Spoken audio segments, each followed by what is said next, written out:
In the SMED apartment, a typical family night was unfolding. Abigail was patiently helping her first-grade son with his homework. She was explaining with sticks how much 3 plus 5 was. The child wanted to play, appealing to her compassion and trying to convince his mother. Mom, but if I know it's 5, why do I have to do homework? If you're my teacher, you can give me good grades. And give Simon a failing grade because he misbehaves and doesn't pay attention. Also, why do I have to call you Mrs. Smed in class when you're my mom? It's weird. Abigail laughed and said, understand, Kevin. Here at home I'm your mom and you're my son. But at school I'm the teacher and you're the student. That's why I demand more from you. How can it be that my own son gets bad grades? So don't get smart with me. Let's move on to the next exercise. There are only 3 left. And then you can watch your cartoons. I still have to grade notebooks. Meanwhile, her husband was watching political news, but listening out of the corner of his ear. And he started to say, Abby, you're so demanding. Let the kid relax and go play. The weather's great. You and your math, chill out a bit. Why don't you have some wine? I'm exhausted from work. I can't feel my feet. And on top of that, you bring home notebooks. Is all this effort really worth it for so little money? Abigail felt a little hurt. She quickly finished her son's homework. And when he ran out to play, she reproached her husband. Clark, I don't like you talking disrespectfully about my job in front of the child. Being a teacher is an honorable profession. Think about it. We get little kids who don't know anything. And we have to instill in them a love of learning. Teach them everything. It's not easy. Everyone has their vocation. You, for example, have a talent for business. But I am an educator. Or did you go to see your mother again? You're so grumpy. What wine or whatever on a weekday? Tomorrow we have to get up early and I still have a ton of things to do at home. On Saturday we'll go visit our friends and relax there. Clark frowned. You're too correct. It's even boring. You always have everything perfectly organized. Not a step outside your plan. And if I can't on Saturday, I'm going on a business trip for a week. If I want to relax now, I can't. And why did I fall in love with you? Huh? Abigail decided to give in. She brought 2 glasses of wine, some fruit, and said, you're like a little kid. You want what you want right now. Maybe that's why we've been together for so long. After all, opposites attract. Well, let's toast. But then you help me a little. What's the trip about? Tell me. It seemed like the night had improved. The spouses chatted animatedly, watched a comedy show, and then prepared things so their son would be ready for school. After the wine, Abigail felt a desire for some tenderness and romance. She went to the shower before her husband and then came out wearing a new and pretty nightgown. She did a flirty twirl and playfully asked, well, honey, what do you think? Do you like it? Give me a kiss, and we'll definitely get our intimacy back. But her husband's reaction left her cold. He barely glanced at her and replied indifferently, it's okay. It looks good on you. Go on. Go to bed. I'm going to play on the computer for a while. She herself had said that they had to get up early. Tears welled up in Abigail's eyes. She went to the bedroom, fell on the bed, and began to think. Her relationship with Clark had become distant and cold. That warmth and sweetness they had before had disappeared. The most disturbing thing was that Abigail had noticed, several times, a barely perceptible aroma of a sweet, feminine perfume on her husband's shirts. Besides, Clark had changed a lot lately. He mocked her frequently, made sarcastic comments, and seemed to have distanced himself. Before, everything was different. He dedicated all his free time to Abigail and their son. Their acquaintances considered him a perfect family. At Clark's job, things were going well. After finishing university, his friend had hired him at a small company that manufactured sandwich panels and cladding for construction. It was a profitable and highly sought-after business. Clark became the owner's right-hand man. He earned a decent salary, and the money was enough to live well. However, lately, Clark was irritable. He complained more and more that things were not going well and brought less money home. Abigail understood. She didn't pressure him. She was supportive and endured. But her feminine intuition told her that her husband had another woman. However, she had no way to prove it. Clark's indifference toward her as a woman was what hurt her the most. Even with their son, Clark seemed to be more careless. Kevin still wanted to sit in his dad's arms, feel his affection, play, and sometimes do some mischief. But Clark arrived late, and without expecting it, Abigail fell asleep. The next morning, she woke up in a bad mood. Throughout the day, she thought about how she could get Clark out of his doubts. How to find out who he was having an affair with. At night, Abigail shared her doubts with her friend. Wow, friend, what a mess. But if your Clark really dared to cheat on you, I don't know what to say. He always seemed so proper. The typical mama's boy. Surely your mother-in-law has been poisoning him against you. You know she never liked you much. Although, when you think about it, what can she reproach you for? You're a teacher, such a respectable profession. You gave her a grandson. You go see her once a week. You help her with everything. But you know what? I know how to unmask your husband. Tomorrow I'll bring you a spy microphone. Sometimes we use them at work. It's not entirely legal, of course. But it's very effective. Put it in Clark's car somewhere discreet. That way you can hear who he's with and what he's talking about. If he has another woman, he'll surely take her somewhere. And you'll know everything right away.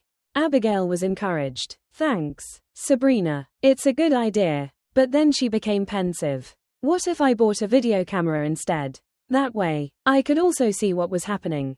No need. Her friend dissuaded her. First, it will cost you a fortune. Second, a camera is too obvious. But the microphone, he'll surely not find it. Now, are you sure you want to get into this? Perhaps it would be better not to know anything. After all, you're not thinking of getting a divorce. You live peacefully. You love your son. All infidels are the same. What are you going to do? Quote. But Abigail was already determined. No, Sabrina, I can't keep living like this. We've become like two strangers. I need to understand what's happening to Clark. A bitter truth is better than a sweet lie. A couple of days later, Abigail discreetly installed the microphone in Clark's car. She said goodbye to him for his business trip and began listening to the recordings. At first, there was nothing interesting, but soon she heard the slam of a door closing. And she was startled. Could it be her, the lover? Abigail thought. But the voice turned out to be masculine and deep. Abigail sighed in relief. And at first, she barely paid attention to the men's conversation. But suddenly, they mentioned her husband's boss's last name.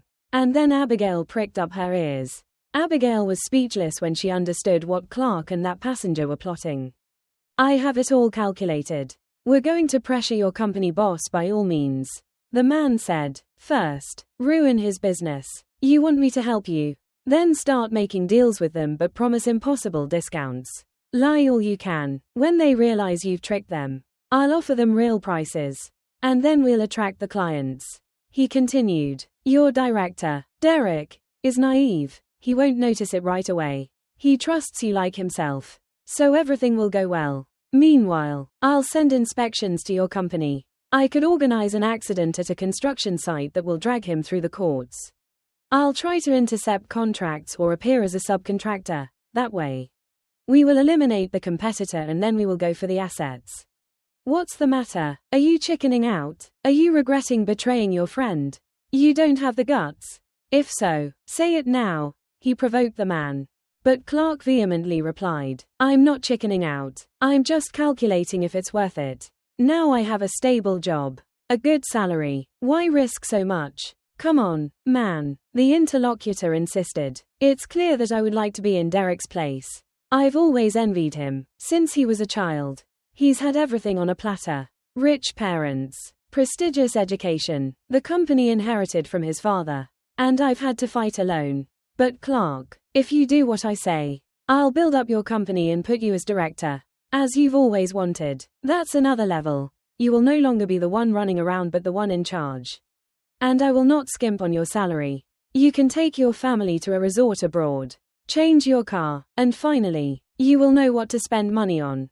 Clark was encouraged. You're right. He who does not risk, does not win. Deal. I agree. We will act according to the plan. I've been dreaming of seeing the Derek leaving his office forever. Abigail was horrified. How could Clark dare to do something like that? She knew her husband's boss.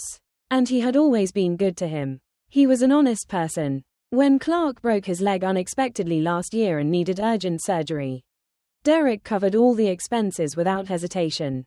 He even helped them buy their apartment. He found an excellent option and lent them the money they were missing without interest. How could her husband now plan something like that against him? Abigail spent the whole night tossing and turning in bed, unable to sleep. She was trying to process what she had heard.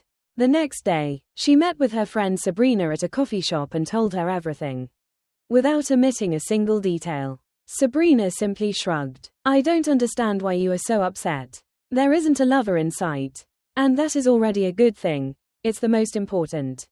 Men's affairs are not your problem. Forget what you heard and move on with your life. Don't complicate things.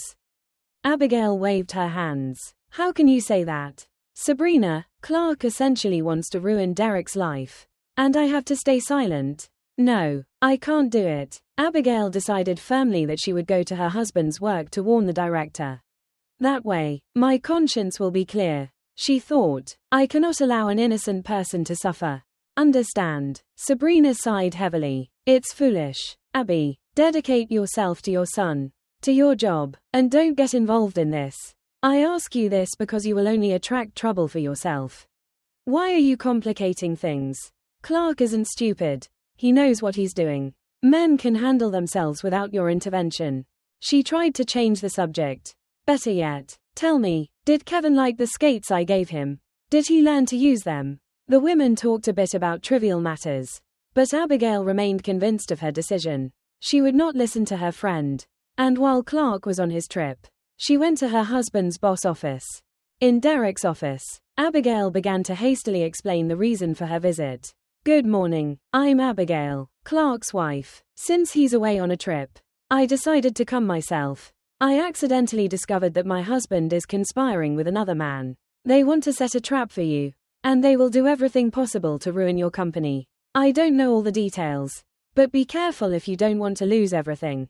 Derek's eyes widened. Miss, are you in your right mind? What are you saying? He struggled to contain his astonishment. First of all, your husband isn't on a trip. He took a week of unpaid vacation for family reasons.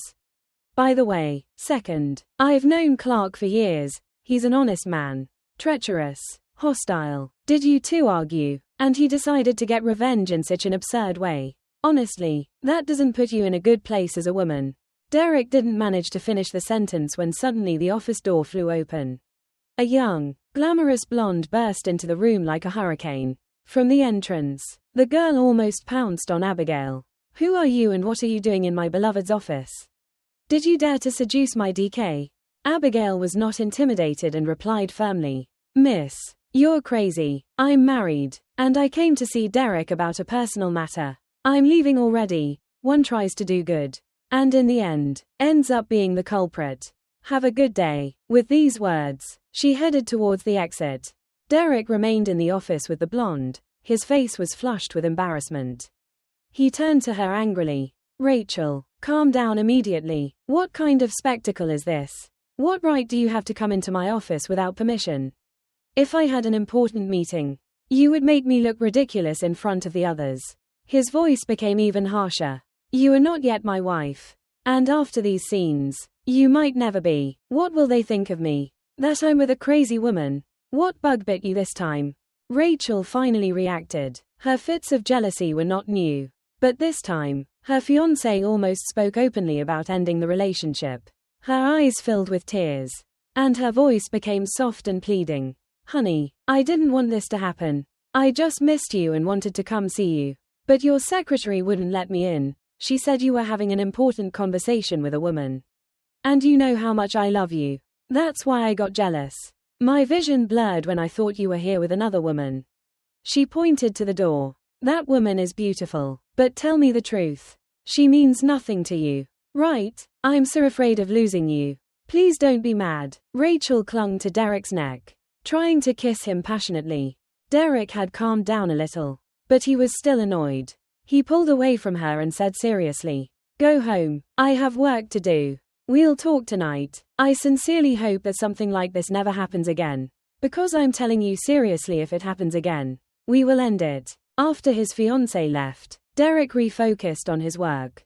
However, that woman, Abigail, wouldn't leave his mind. What if she was telling the truth? But it made no sense for a wife to slander her own husband for no reason. Why would she do that? Could it be that Clark wasn't really as honest as he seemed? Was it possible that after so many years of friendship, Clark would be capable of something like that?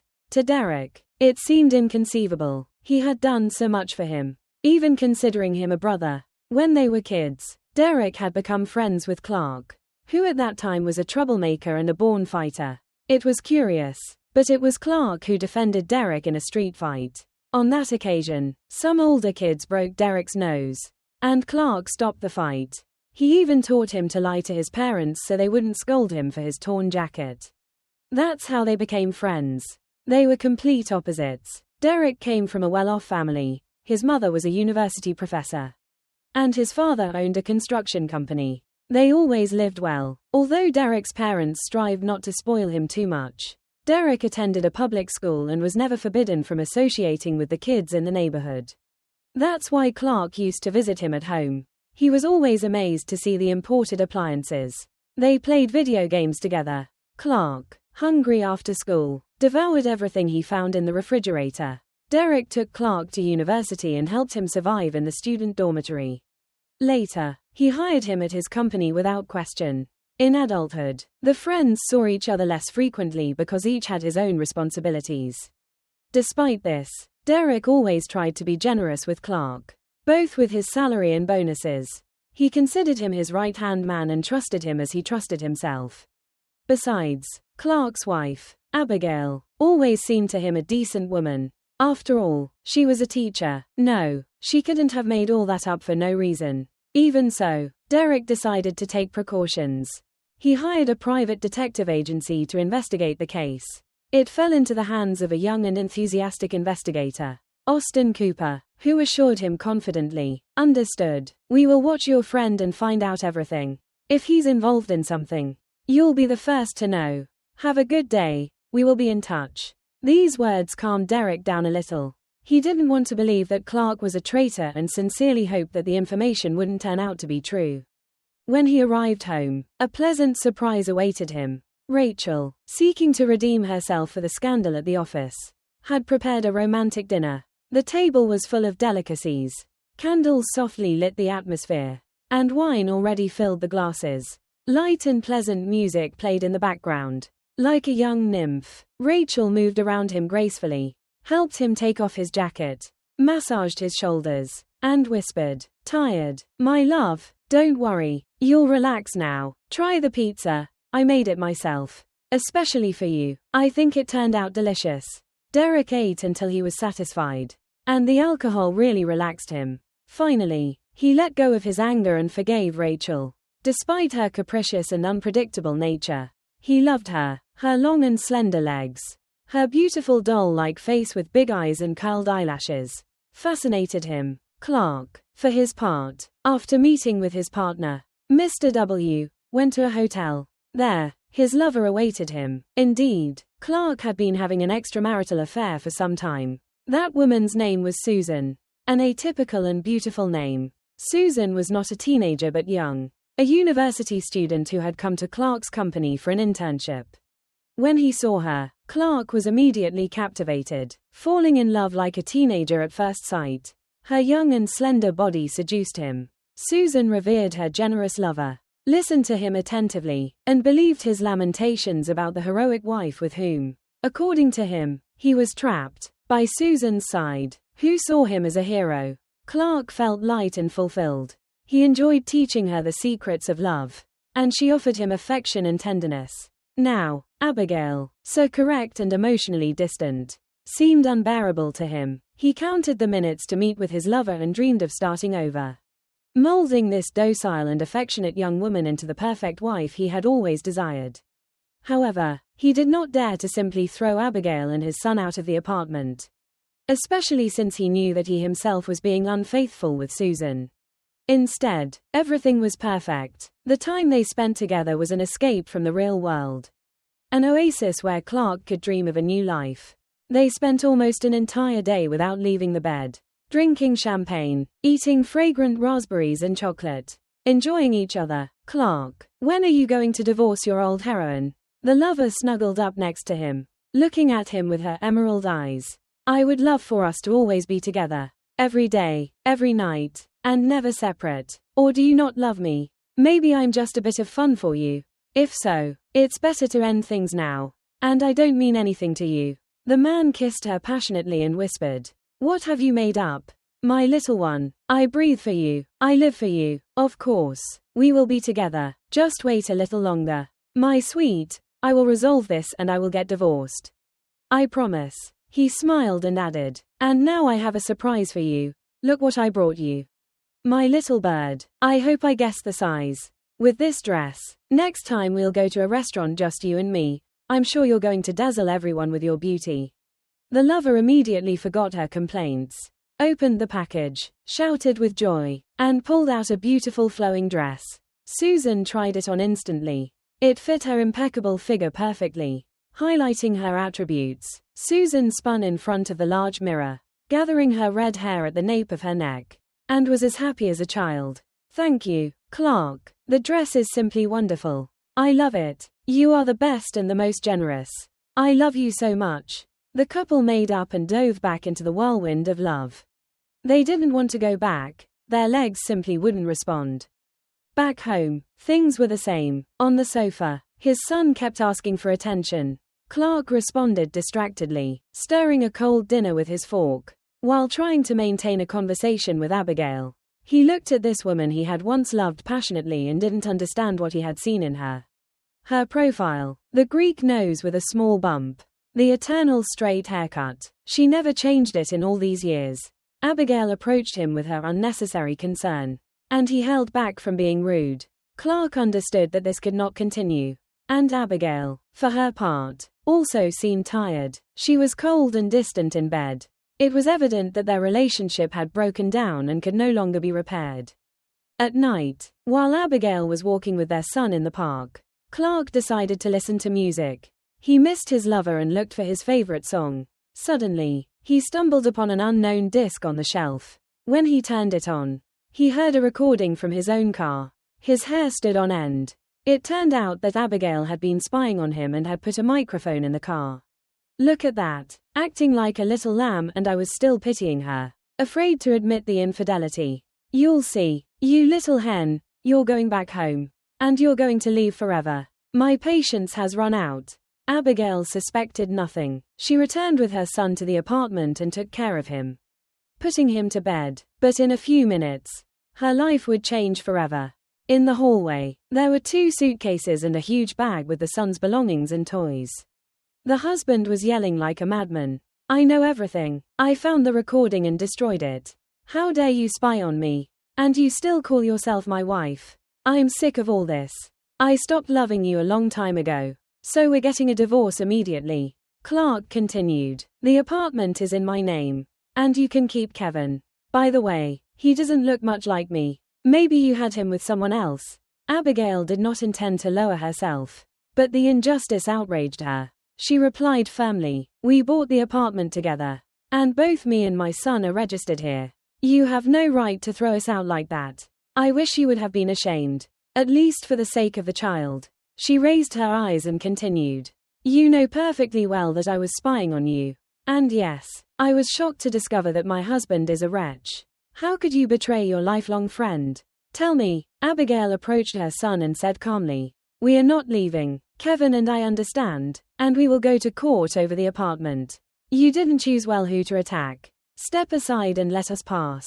Clark was no longer in control. He went crazy and started pushing his wife, grabbing her by the collar of her coat and insulting her with filthy words. Little Kevin screamed, "Mommy, let's go. I'm scared of Daddy. He's bad. I'm scared. Mommy, let's go from here." Abigail seemed to have woken up.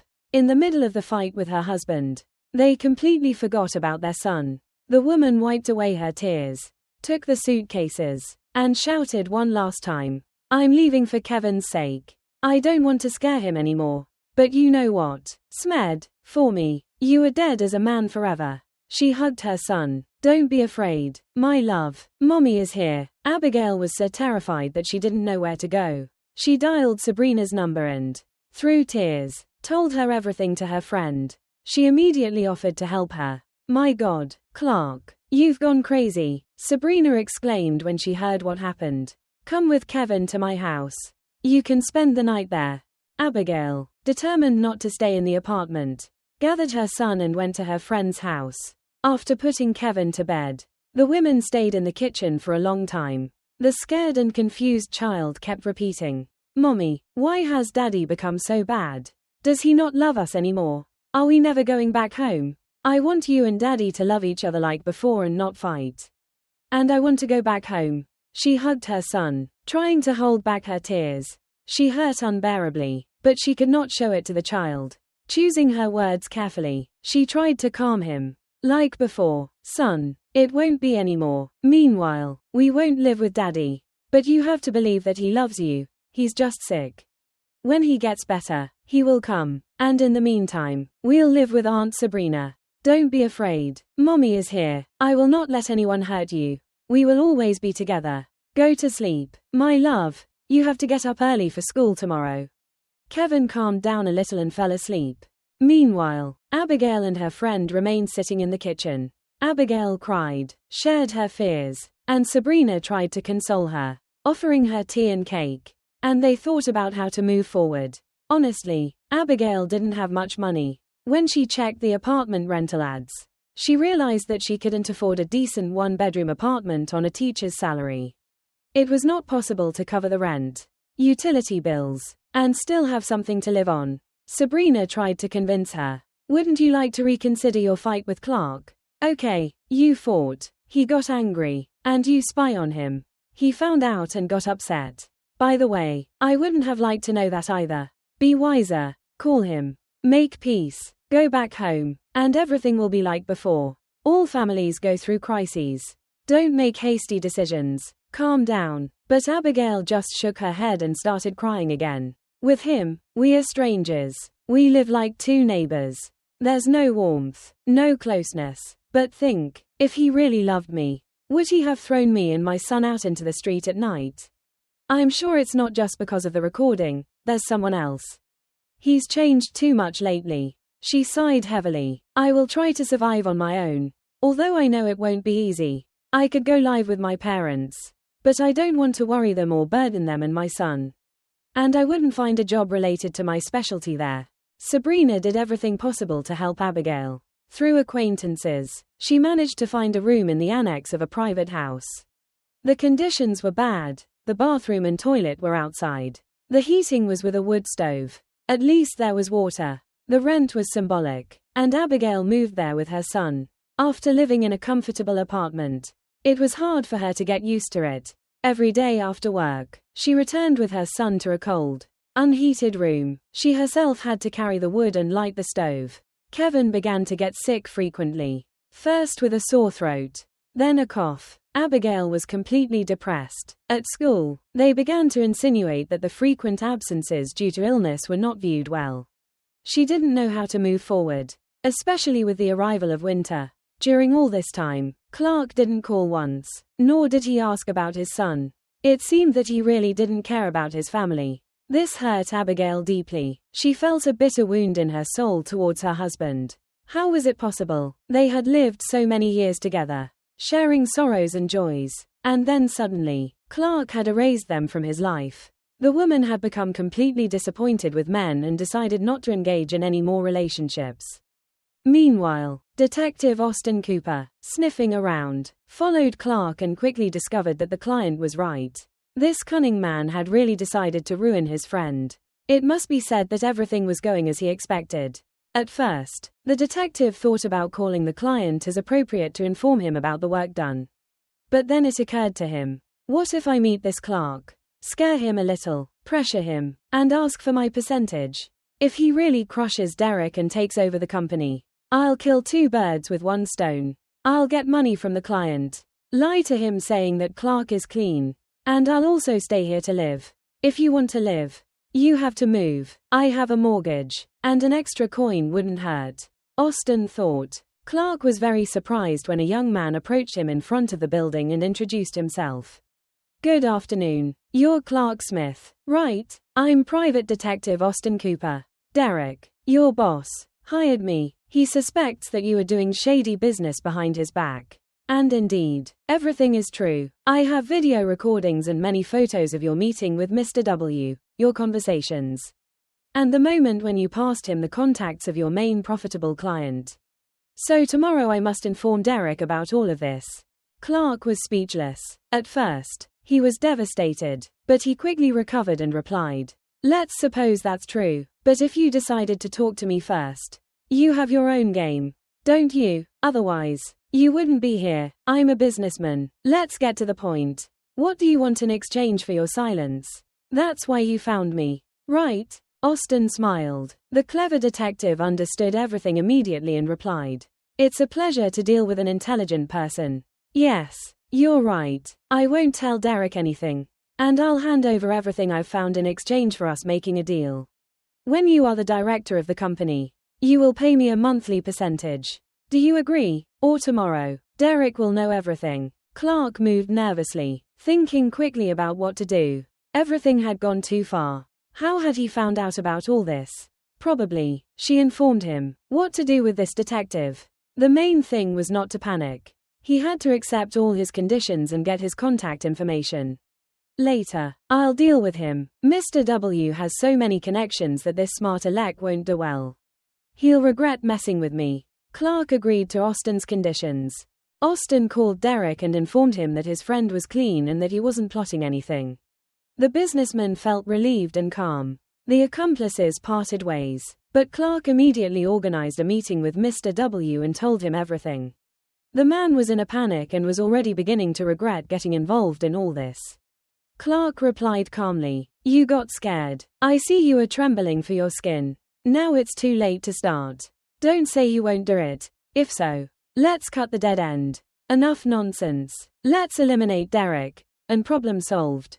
With that, he hung up. Listen carefully. Abigail hurried from work. Kevin had gotten sick again and was at home in bed. She could no longer take days off for illness. The woman barely had enough for food. And she also had to buy medicine for the child and new boots for the winter because the old ones were too small. But there was nothing in her wallet. And the next paycheck was still far away. At that moment, an expensive SUV stopped right in front of her. The wife instinctively threw herself under the wheels and managed to pull the child out. The car braked sharply with a screech. The driver got out and began to yell, "Are you crazy? Trying to commit suicide or what?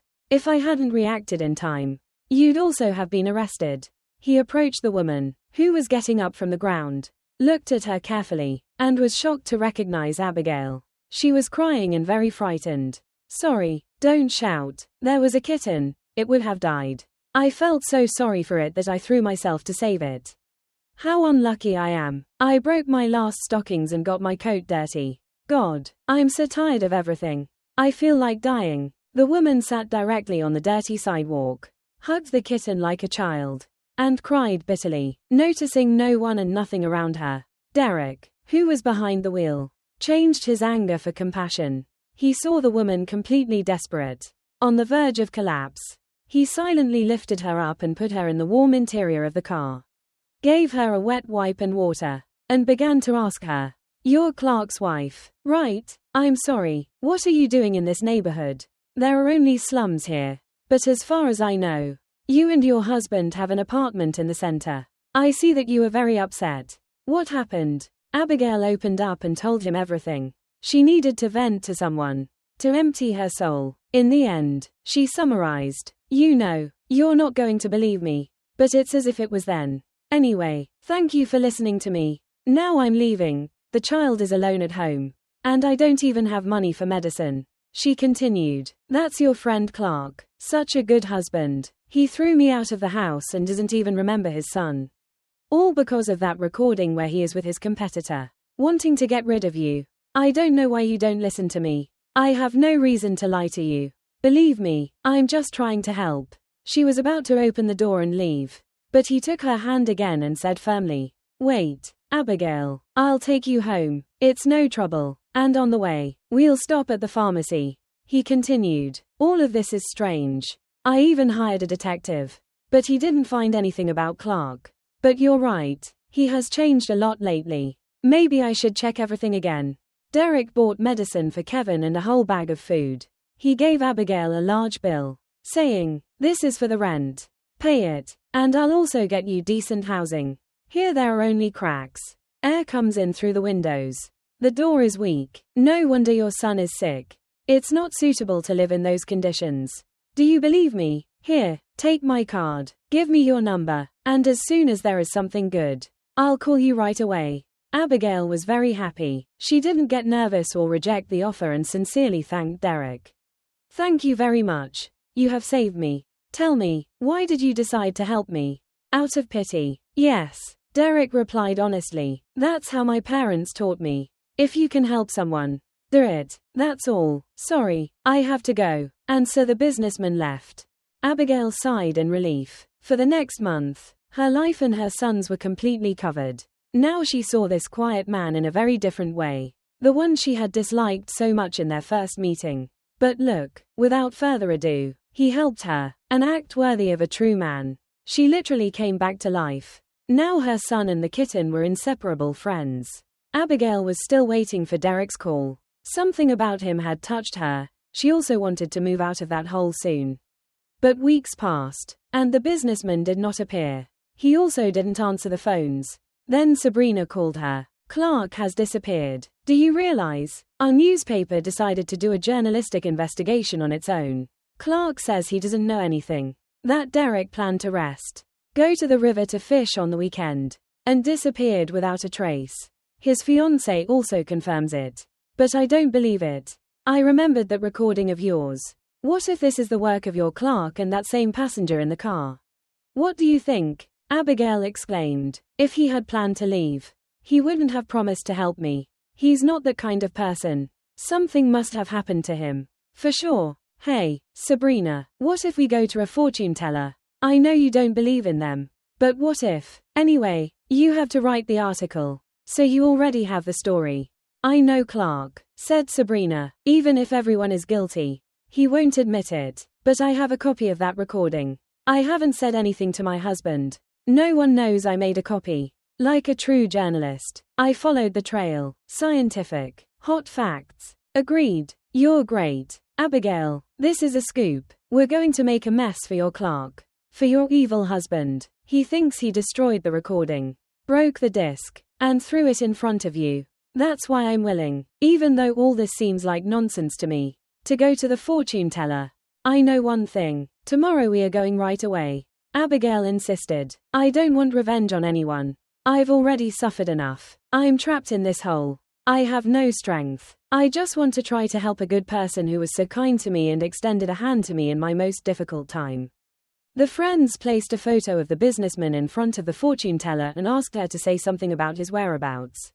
She slowly passed her hand over the photo and, without hurrying, said, "He is on the rise. He is alive. There is no mortal cold.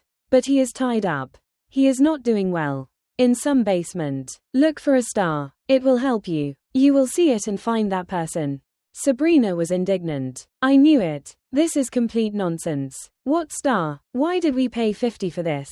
Not all are charlatans. Now at least you understand." Abigail asked. "Better let's go to the police. We'll track his phone. His location can be followed." Of course. They won't open a case yet. Not even 3 days have passed. But I have important contacts. Let's go. A familiar investigator helped find the businessman's phone and gave the following message. "Your acquaintance's phone is in a village. I looked at the coordinates on the map. I can't say anything else. Why are you so alarmed? Maybe he went to see his family. Don't panic before time. If he doesn't show up before the end of the week, then come, and we'll help you. But before, nothing can be done." Abigail exclaimed. "Sabrina, the fortune teller said so. Here it is. We have to go there. Look for the star. I feel that Derek is in trouble. We must help him. Only, I have no one to leave Kevin with." Sabrina suggested. "I'll ask my mother to stay with him." "Don't worry. You're right. The fortune teller wasn't such a charlatan. Although I have no idea what star we can find in a village 50 miles from the city. I'm very curious as a journalist. It's decided. Let's go tomorrow morning." The friends prepared well. They took a flashlight, matches, a thermos with tea, and snacks. They left early in Sabrina's car and arrived at dusk. The trip was not short. The road was rough and full of mud tracks. They even managed to get stuck. But at noon, they arrived at the destination. It turned out to be a small, almost abandoned village. From time to time, smoke came out of some chimneys, and two boys sped by on bicycles through the mud. And for the most part, everything was silent. The friends began to slowly walk from house to house, like service stations. The detectives asked the inhabitants if they had seen anyone strange in the village recently and if there was a star in any of the houses. The grandmothers and grandfathers were happy to receive visitors. They offered them tea with cookies.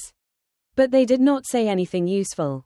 Abigail was already desperate. That's it. We traveled so far for nothing. We've already walked all the streets. And there is no trace of Derek or any star. The fortune teller tricked us. How annoying. We couldn't even smell him. What bad luck. Then the friends arrived at an abandoned house on the outskirts, almost next to the forest. And suddenly they screamed. On the old fence, there was a barely visible star, faded by time. These stars were on the houses of veterans in the Soviet era. Abigail was immediately encouraged. She pushed the gate, which yielded with a creak. Dried out by the passage of time, the women entered the yard. Everything there was neglected, covered with weeds that reached up to their waists. Nothing was clear. It was evident that no one had lived in the house for a long time. Sabrina tensed her ears and said, "It's strange. It doesn't seem like anyone has been here. You can't even get to the door. Do you think we'll find anyone here?" But suddenly Abigail exclaimed, "Look what I found. A cigarette butt and footprints behind the house, near the shed. And the grass is flattened. Clearly, someone was here recently. Let's go quickly. God, help us." The friends entered the dark room. They began to illuminate with the flashlights and shout, "Derek, are you here? Answer. It's Abigail." A smell of dampness and dust hit them. Suddenly, from under the ground, they heard a faint moan. They immediately illuminated the floor with the flashlight. On the floor, there was a heavy metal slab, the entrance to the basement. The women struggled for a long time, trying to open it together, tearing their hands with all their might. But finally, they succeeded. Abigail bravely went down the unstable steps, illuminating the path with the flashlight. On the floor, on a dirty mattress, lay Derek. He barely moved and coughed with difficulty. But upon seeing Abigail, he was immediately encouraged. He had a rag in his mouth. The woman burst into tears, feeling great pity for the businessman. He breathed deeply for a while and then hugged her tightly. Sobbing silently, he whispered in a hoarse voice, "Thank you. I no longer expected to get out of here alive. It was Clark who lured me here. He said you could buy a cheap plot of land for a country house. He painted everything so beautifully. He convinced me to go and see it. But when we arrived, he put a rag in my face and made me sleep. When I woke up, I was already here. Clark comes every 2 days, blackmails me, demands that I give him all my business. Or he threatens me that I will die here. I was just trying to buy time. But I knew that no one would save me. No one knew where I was going. I didn't even tell Susan. I thought I was just going to go and come back. Forgive me, Abigail, for not believing you. Now I realize that the detective was also conspiring with Clark. You can't trust anyone. But tell me, how did you find me?" Abigail replied, "It wasn't me. It was us. Sabrina helped me with everything. She's a journalist. She was the one who raised the alarm when you disappeared. She didn't believe Clark's stories about you going on vacation. I just proposed going to see the fortune teller. She also helped us. It was like an investigation. You were completely sick. You need to go to the hospital. But first, we need to get you out of here. Try to get up. Come on, take my arm, please." Sabrina immediately called the police and contacted a familiar investigator. He arrived with his team, took fingerprints in the basement, and opened a criminal case. Derek contracted bilateral pneumonia. The nights were cold, the basement was damp, and the situation was serious. The doctors fought for his life. The man would have to go through a long treatment. They became closer, they talked a lot. Little Kevin also quickly grew close to Derek. He missed the paternal figure, his attention, and he hurried to share all his achievements and joys with his good uncle. Derek himself was surprised to see that Rachel only visited him once. And that upon seeing Abigail, she again tried to create a scene of hysteria. But this time the businessman didn't allow it. And in general, it seemed as if his eyes had been opened. He began to understand how he could link his life with that spoiled doll who was only interested in clothes, jewelry, and a comfortable life. But as soon as her fiancé had problems, Rachel didn't even lift a finger to help him. Derek told her clearly, "You know, Rachel, I think it would be best if we separated. We are very different. I need a family and children. The warmth of home, tasty meals, a close person who truly cares. As a young woman would. You will do very well, I'm sure." The girl was furious. "Ah, so now you talk like that. It's all that woman's fault. She has bewitched you. The one who came to see you back then. Look how she is winding you around her finger and is also bringing in her child. What does she have that I don't? That wretched teacher. Clark left her a long time ago. And you are going to die of boredom. Be careful, you'll regret it later." After Derek was discharged from the hospital, an unpleasant surprise awaited him. Rachel took a lot of money, jewelry, and even electronic devices with her. But the businessman didn't worry much. He simply changed the locks and asked the janitor not to let Rachel into the building anymore. He realized once again how greedy his fiancée was and was even glad to have gotten rid of her.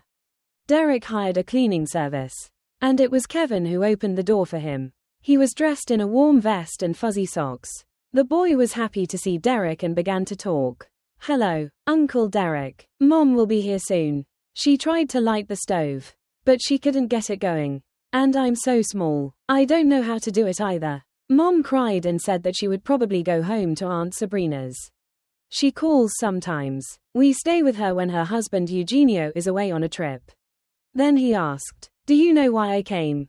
"Kevin, you're a big boy now. We can talk like men." The boy nodded and began to listen attentively. The guest continued, "I've fallen in love with your mom. She's very good, and she saved my life. And I also love you. I don't have children of my own, and I feel very lonely. And you would be very happy with this. I would take you to school and your mom to work. I would take care of you. But what really matters to me is what you think. If you don't like it, or if you don't love me, tell me directly. I'll understand, and I won't insist." Kevin was very happy. He hugged the man and began to talk non-stop. "Hooray, I want to. You're good, and I know that Mom loves you too. Before, she would cry when Dad threw us out, and she was sad all the time.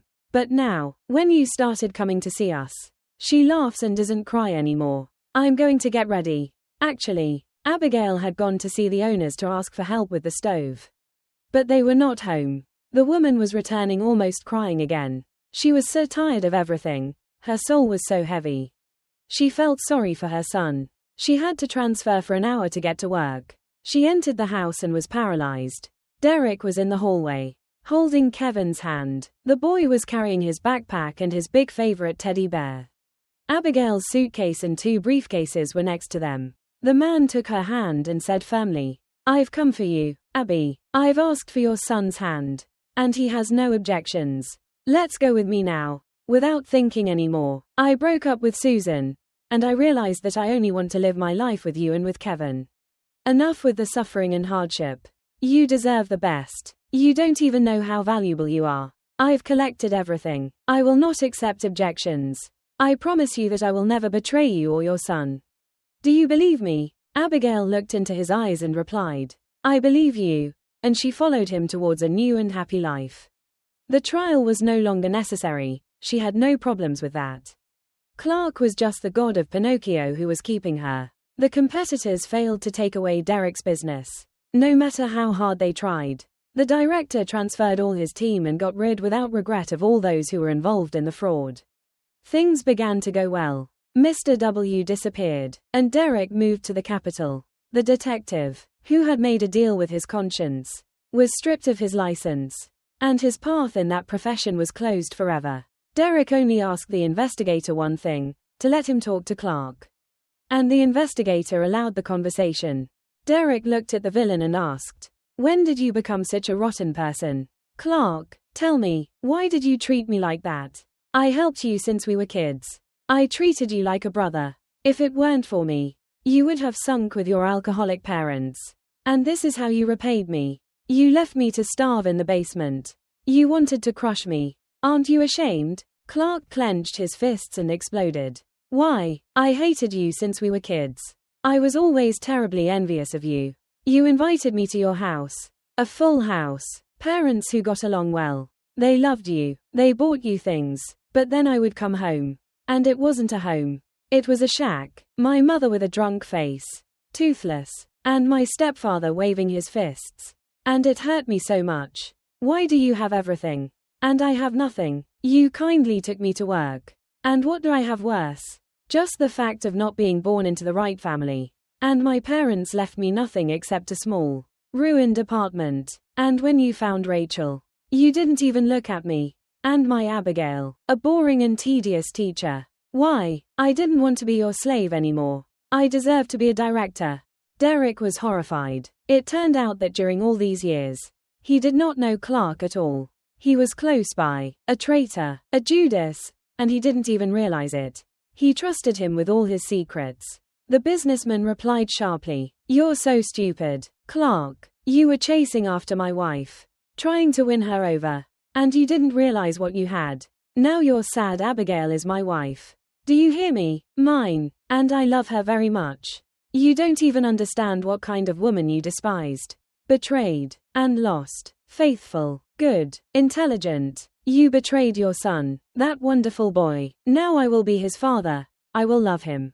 Kevin is an excellent boy. We understand each other perfectly. And what do you have now? Where is your Susan? The same as Rachel, my ex, looking for a new man. A new pocket? There are many dolls like that. But they're all the same. You had everything. Clark, family, work, everything was good. But you destroyed everything. Your black envy destroyed your soul. Goodbye, Clark. For me, my childhood friend is already dead. He no longer exists."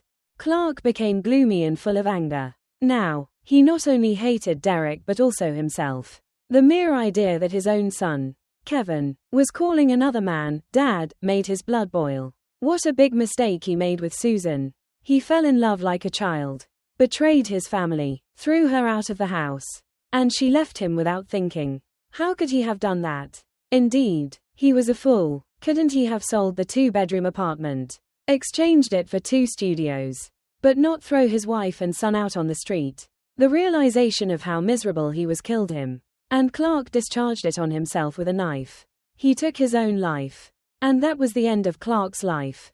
He lived so stupidly, so uselessly, leaving only a bright trace, his son, Kevin. On the other hand, Abigail began a completely different life. Now she felt that before she had not lived at all. She always had to smooth out situations, adapt to her husband's character, or, on the contrary, have to prove that she was right. With Derek, everything was different. He solved all the problems by default. He didn't say words of love, but he cared tenderly, and that was much more valuable. Kevin considered Derek his father and called him that. He took example from him as if he were his own dad. The boy rarely remembered Clark. Apparently, the traumatic memory of when his father threw them out of the house erased all the good that was before. Besides, he was very grateful to Derek because he gave him and his mom a normal life. He knew that if any problem arose, they would take him in. When Derek turned 10 years old, Abigail decided to give her husband a birthday present. She gave him a pregnancy test with 2 lines. Derek didn't shout with happiness, on the contrary. He hugged his wife tightly and said, "Quiet. Thank you, my dear. I've waited so long for this gift. Don't be afraid. I won't love Kevin less. He is already like a son to me. And now I will be even happier. How wonderful that fate wanted us to meet. I love you, Abby, although I don't say it very often." The woman snuggled confidently into her husband and replied, "I feel your love every day without needing words. And I believe you."